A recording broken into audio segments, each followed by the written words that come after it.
Hi! Hello! శ్రీశైలంకి 2 days అనుకోకుండా holidays వచ్చాయి వెళ్ళాము. చాలా హ్యాపీగా అండ్ జర్నీ అంతా ఎంజాయ్ చేసి వచ్చినాము. ప్లస్ శ్రీశైలంలో ఇక్కడ ఉన్న రోప్‌వే మార్గంలో మేము అక్కడ ఉన్న పడవ ప్రయాణం చాలా ఎంజాయ్ చేసినాము. ఈ విధంగా రోప్‌వేలో చిన్నగా వెళ్ళి కిందకి దిగేస్తాము. అక్కడి నుంచి మనము బోట్ ఎక్కేస్తాం. బోట్ ఎక్కే ముందర రోప్‌వే నుంచి బోట్‌కి కొద్దిగా మెట్ల మార్గం ద్వారా బోట్‌లోకి వెళ్ళాలి. బోట్ జర్నీ చాలా హ్యాపీగా అసలు చుట్టూ చాలా బాగున్నది.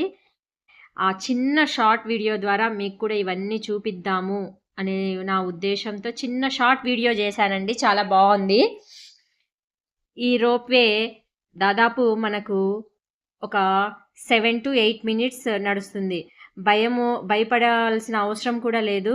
నిదానంగా చాలా రోప్‌వే బాగా నిదానంగా వెళ్తుంది. ఫస్ట్ నాకు కూడా చాలా భయమేసింది ఎక్కాలంటే. కానీ ఎక్కిన తర్వాత అసలు జంప్ కావడం గానీ, అటు ఇటు కిందికి పోతూ ఉంటే భయం అనేది ఏమీ లేదు. చిన్నగా నిదానంగా దిగేస్తాము. దిగిన తర్వాత ఇక్కడి నుంచి కొద్దిగా మెట్లుంటాయి. ఈ మెట్ల మార్గం నుంచి మనం బోట్‌లోకి ఎక్కాలి. బోట్‌లో ఎక్కిన తర్వాత ఇది అంతా చుట్టూ గ్రీనరీ చాలా బాగుంది. వర్షాకాలం కాబట్టి గ్రీనరీ అంతా బాగా కనిపిస్తుంది. ఇక్కడ ఈ బోటే కాకుండా ఇంకా 2, 3 రకాలు గూడా ఉన్నాయి అందులో. అయితే చాలా రష్ ఉందండి. వీకెండ్స్ కావడం వల్ల చాలా రష్ ఉంటుంది. బాగా ఉన్నది. తర్వాత పాతాళగంగ గూడా ఇక్కడ నుంచి కనిపిస్తుంది. పాతాళగంగ దగ్గర కూడా చాలామంది స్నానాలు చేయడము, చాలా రష్ ఉంటా ఉంది. దాదాపు బోట్‌లో 15 నిమిషాలు తిప్పినారు మమ్మల్ని వాళ్ళు. బోట్‌లో చాలామంది అంటే ఎక్కువ కిక్కిరిసినట్టు ఎక్కిచ్చకుండా ఎంత మాక్సిమం దాని కెపాసిటీ ఎంతుందో అంతమందినే ఎక్కించినారు. చాలా చూడండి కొండలు, వ్యాలీస్ చాలా అందంగా బాగా కనిపిస్తా ఉంది. సీనరీ చాలా బావుంది. కొద్దిగా లైట్‌గా స్నో గూడా ఉండడం వల్ల చాలా బాగా కనిపిస్తా ఉండింది. మొత్తం ఇవన్నీ వ్యాలీస్ చాలా బాగున్నాయి. వాటర్ కూడా ఫుల్ ప్లెడ్జ్‌గా ఎంత కెపాసిటీ ఉందో అంత వాటర్ ఉన్నాయంట. బోట్‌లో ఒక ఆయన చెప్పాడు. ఈ కెపాసిటీ ఎంతుందో అంత వాటర్ ఉన్నాయనేసి. వాటర్ కూడా నిదా బాగా ఫ్లో అయితన్నాయి. ఫిషెస్ కనిపిస్తా ఉన్నాయి. చాలా బావుంది. ఇలా మన బోటే గాకుండా ఇవతల మేమెక్కిన బోటే గాకుండా పక్కన 2, 3 బోట్స్ కూడా వస్తూనే ఉన్నాయి పక్కన గూడా. ఇలా బోట్‌లో ఎక్కిన ప్రతి ఒక్కరికి జాకెట్స్ ఇచ్చారు. వేసుకున్నాము. ప్రతి ఒక్కరు కంపల్సరీ వేసుకోవాల్సిందే ఇందులో. కొద్దిగా వెళ్ళిన తర్వాత బోట్‌లో బాగా ఈ విధంగా వ్యాలీస్ చూడండి ఒకసారి. వ్యాలీస్ చాలా గ్రీనరీగా, హైట్‌గా చాలా బావున్నాయి. అయితే డీప్ అంత వ్యాలీస్ వరకు తీసుకెళ్ళట్లేదు. ఎందుకంటే ఫిషెస్ పట్టేవాళ్ళు వలలేసి ఉంచినారు ఆల్రెడీ. అందుకోసమే అంత వరకు తీసుకోపోకుండా చిన్నగా ఆ ఫిషెస్ వలలు వదిలి ఇక్కడి వరకే తీసుకెళ్లారు. అంత లాస్ట్ వరకు తీసుకోకుండా కొద్దిగా మిడిల్ వరకు తీసుకెళ్ళి మళ్ళీ రిటర్న్ తీసుకొనొచ్చినారు. ఇతనే అండి బోట్ నడిపే అతను. చాలా నిదానంగా, చాలా జాగ్రత్తగా తీసుకెళ్తాడు. పర్లేదు బాగుంది. సేఫ్‌గా అందరికీ బాగా జాగ్రత్తగా ఆ డ్రైవరు బోట్‌ని కొద్దిగా ముందుకు వెళ్ళిన తర్వాత కరెక్ట్‌గా మధ్యలో ఆపేస్తాడు. అక్కడ ఆపేసిన తర్వాత ఆయన ఇక్కడ మామూలుగా అందరికీ కొద్దిగా సేపు వివరించాడు. ఈ డ్యామ్ గురించి, ఇక్కడున్న శ్రీశైలం గురించి, దాని యొక్క ప్రాముఖ్యత గురించి కూడా వివరించాడు. చాలా చెప్తాడు ఆయన.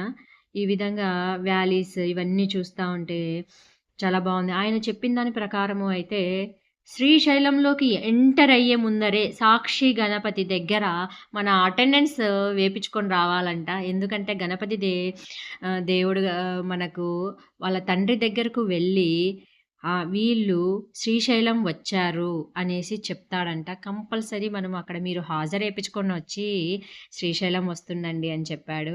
తరువాత నీళ్లు చూడటానికేమో మనకు ఆడ గ్రీన్‌గా, బ్లూగా అనిపిస్తాయి. కానీ చేతిలోకి తీసుకుంటే చాలా తెల్లగా ఉంటాయి వాటరు. ఇక్కడ గైడ్ చెప్పిన దాని ప్రకారం చూస్తే శ్రీశైలంలో కింద ఇంకొక శివలింగం కూడా ఉంటుంది అనేసి వివరించాడు. తర్వాత పాతాళ గంగ మెట్లు అక్కడ నుంచి లోపల కింది మార్గం దగ్గర నుంచి అక్కడ వరకు శివలింగం నందీశ్వరుడు వరకు కూడా ఉంటారంట ఈ మెట్లు అనేసి కూడా మాకు చెప్పాడు. ఆ తర్వాత ఈ గ్రీనరీ అంతా కొద్దిసేపు ఆపి అదంతా చుట్టూ తిప్పి చూపించాడు ఈయన. ఆ తర్వాత శ్రీశైలంలో గ్రామ దేవత ఉంటుంది, గ్రామ దేవతను కూడా సందర్శించండి కంపల్సరీ అనేసి వివరించాడు. కొన్ని వాటర్ తీసేసుకొని తల మీద వేసుకోవాలి అనేసి ఆయననే మాకు తల మీద కూడా వేశాడు. ఈ గ్రీనరీని చూస్తూ ఉంటే చాలా కొద్దిసేపు మాకు అలాగే ఉండాలని చాలామంది అందులో బోట్లో ఉన్న వాళ్ళు 2 నిమిషాలు ఆపండి చూద్దాము అనేసి ఆపి మరి ఇంకా 2 నిమిషాలు ఎక్స్ట్రా ఉన్నారు వీళ్ళంతా. చాలా బాగుండింది బోట్ ప్రయాణము. భయపడకుండా నిదానంగా తీసుకెళ్తారు. భయపడే వాళ్ళకి అసలు ఎలాంటి ఇబ్బంది ఏమీ ఉండదు. నిదానంగా తీసుకెళ్తారు. ఆ తర్వాత అక్కమాంబ గుహలు, అక్కమ్మ దేవి అంటారు. ఆ గుహల దగ్గరికి కూడా ఇక్కడ బోటు ప్రయాణము బుక్ చేసుకొని తీసుకొని వెళ్తూ ఉంటారు. ఈ విధంగా గ్రీనరీ చాలా బాగుంది. అక్కడక్కడ చిన్న చిన్న బోట్లు ఇవన్నీ తిప్పుతూనే ఉన్నారు. వీటిలో నీళ్ళు చాలా హెవీగా ఉన్నాయండి. ఈ ముఖ్యంగా ఒకవేళ ఎవరైనా శ్రీశైలం వెళ్ళాలి అనుకుంటే ఈ టైంలో వెళ్ళడం చాలా బాగుంది. ఎంజాయ్ చేయొచ్చు. వాటర్ ఉన్నాయి, గ్రీనరీ అన్ని రకాలుగా చాలా మంచి సీజన్ అండి. చాలా బాగుండింది ఈ సీజన్లో. ఈ స్టీమర్లో కూడా అందరూ కూడా చాలా ఎంజాయ్ చేశారు నిదానంగా కూర్చొని. తర్వాత అందరూ బాగా ఎంజాయ్ చేశారు. ఆ లాస్ట్‌లో ఇప్పుడు అక్కడ మామూలుగా ఈ వ్యాలీస్ అంతా చూసిన తర్వాత మాకు ఆయన చెప్పడము, అక్కడ ప్రాజెక్ట్ దగ్గర ఉండే డివైడ్ అయినటివి తెలంగాణ, ఆంధ్రప్రదేశ్‌కి సంబంధించిన ప్రాజెక్ట్స్ అని కూడా చూపిచ్చాడు ఆయన. Power houses. దూరం నుంచే చూపిచ్చాడు. దగ్గరికేం తీసుకెళ్లరు అక్కడి వరకు. ఈ గ్రీనరీ ఇవన్నీ తిప్పుకోవడం కోసమే అదంతా ఒక రౌండ్ యేసుకొనొస్తాడు. చాలా బాగుండింది ఇదంతా. కొండలు ఒక లెవెల్ నుంచి ఒక లెవెల్ హైట్ చిన్నగా, పెద్దగా ఇలా కొండలు రకరకాలుగా చాలా బాగున్నాయి. ప్రతి ఒక్కరూ విజిట్ చేయవలసిన ప్లేస్ శ్రీశైలం.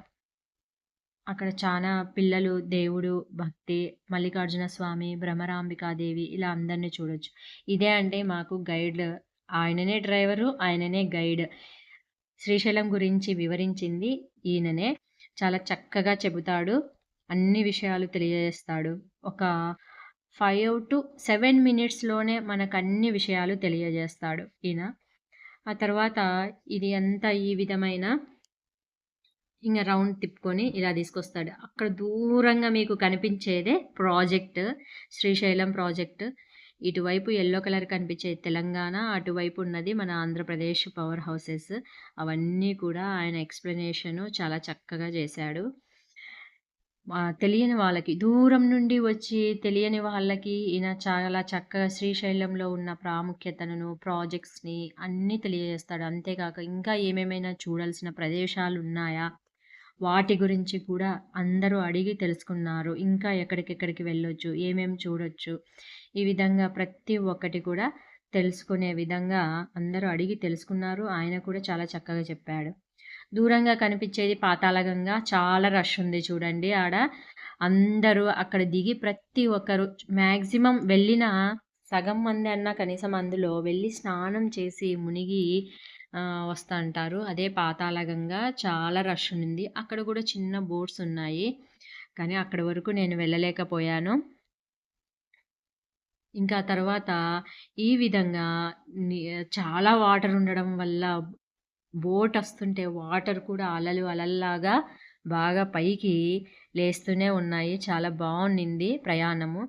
మీరు కూడా ఎప్పుడైనా వెళ్ళాలి అనిపిస్తే 2 డేస్ సెలవు వస్తే కంపల్సరీ విజిట్ చేయవలసిన ప్రదేశము. చాలా చక్కగా అందంగా ఉండే ప్రదేశము. కంపల్సరీ వెళ్ళవలసినది. మల్లికార్జున స్వామి, భ్రమరాంబికాదేవి, శక్తి పీఠమైనటువంటి భ్రమరాంబికాదేవి చాలా అందంగా ఉన్నారు. నేను కూడా దర్శనము చేసుకున్నాను. దేవుడి దర్శనం చేసుకొని, అమ్మవారి దర్శనం చేసుకొని వచ్చాము. వచ్చిన తర్వాత ఈ ప్రయాణము చేశాం. చాలా చక్కగా ఉందండి. వీలైతే మీరు కూడా ఒకసారి అందరూ వీలైనంత వరకు ఒకసారి విజిట్ చేసి ఈ ప్లేస్ ఏ విధంగా ఉందో ఒకసారి తెలియజేయగలరు. మీకు వీలైనంత వరకు ఒక్కసారి ఈ ప్రయాణం స్టీమర్ ప్రయాణం ఎక్కి మీరు కూడా ఏ విధంగా ఎంజాయ్ చేశారో కామెంట్ చేయండి. అండ్ లైక్ చేయండి, సబ్స్క్రైబ్ చేయండి.